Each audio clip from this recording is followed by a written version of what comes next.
ভারতীয় মিডিয়ার সমালোচনা করে বিএনপি মহাসচিব মির্জা ফখরুল ইসলাম আলমগীর বলেছেন, কাল রাতে ভারতবর্ষের মিডিয়ার কয়েকজন ফোন দিয়েছেন, তাদের একটাই প্রশ্ন, ইসকনের ব্যাপারে আপনারা কি করছেন। এই প্রশ্নটা একেবারেই উদ্দেশ্যপ্রণোদিত, একটা অবস্থার সৃষ্টি করতে চায়। প্রথমবার ফেল করেছে, এখন আবার নতুন করে সে অবস্থাটার সৃষ্টি করতে চায়। এই ব্যাপারে আমাদের সজাগ থাকতে হবে।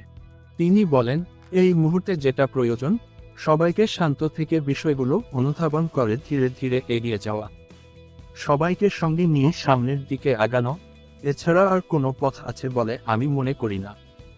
আমাদের পক্ষে একটা জিনিসই সম্ভব, আমরা সবাই একটা লক্ষ্যে এগিয়ে যাই, সেটা হচ্ছে একটা গণতান্ত্রিক সমাজ, গণতান্ত্রিক রাষ্ট্র আমরা নির্মাণ করি। বৃহস্পতিবার 28শে নভেম্বর জাতীয় প্রেস ক্লাবে জাতীয় কবিতা পরিষদ আয়োজিত রাষ্ট্র পুনর্গঠনে লেখক শিল্পীদের ভূমিকা শীর্ষক মতবিনিময় সভায় প্রধান অতিথির বক্তব্যে তিনি এসব কথা বলেন।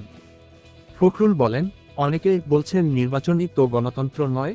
অবশ্যই নয়, তার জন্য তো একটা প্রক্রিয়া লাগবে।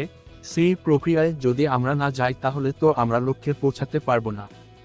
তাই আমাদের সবারই উচিত অনৈক্য সৃষ্টি না করে ঐক্যের মধ্যে থেকে সুযোগটাকে কাজে লাগিয়ে অত্যন্ত কিছুটা হলেও সামনে এগিয়ে যাই।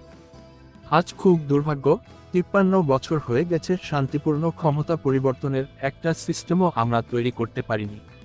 বিএনপি মহাসচিব বলেন, আমাদের দেশের প্রেক্ষিতে গণতান্ত্রিক বাংলাদেশ নির্মাণ করা নিঃসন্দেহে একটি জটিল কাজ।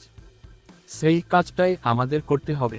এই কাজ করার পেছনে আমাদের সবচেয়ে বেশি প্রয়োজন, আমরা যারা মনে করেছি ফ্যাসিবাদের পতন হওয়া দরকার, ফ্যাসিবাদকে ছড়িয়ে সত্যিকার অর্থেই জনমানুষের উপযোগী একটা রাষ্ট্র সমাজ নির্মাণ করা দরকার, তাদের ঐক্যবদ্ধ হতে হবে।